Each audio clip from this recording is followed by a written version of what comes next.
First, I use the hardest file hashtag include in the high stream and the statement using namespace std so I can choose input the output command like syn and out easily.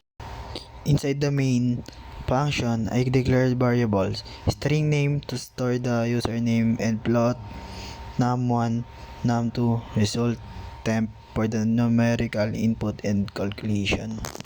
The program starts by greeting the user and asking for their name using syn, then I ask for two numbers.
After that, it's perform the four basic operation: addition, subtraction, multiplication, and division.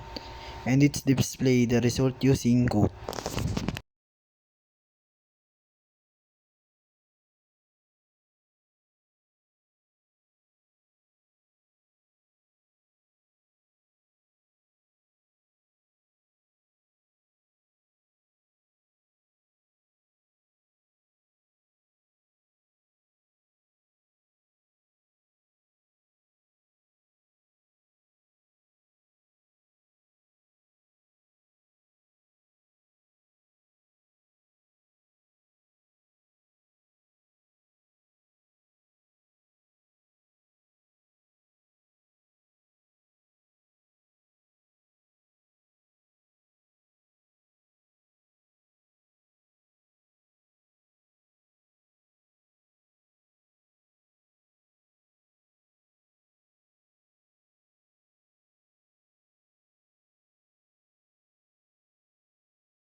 Next, the program swap the values of the two numbers using a temporary variable's name, temp.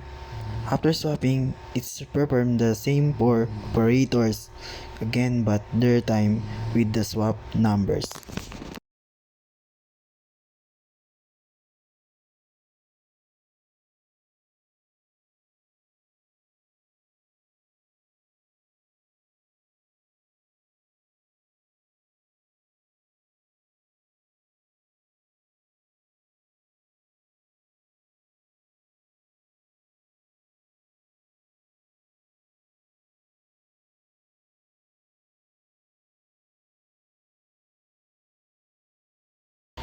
Finally, the program display a thank you message along with the user's name and say goodbye.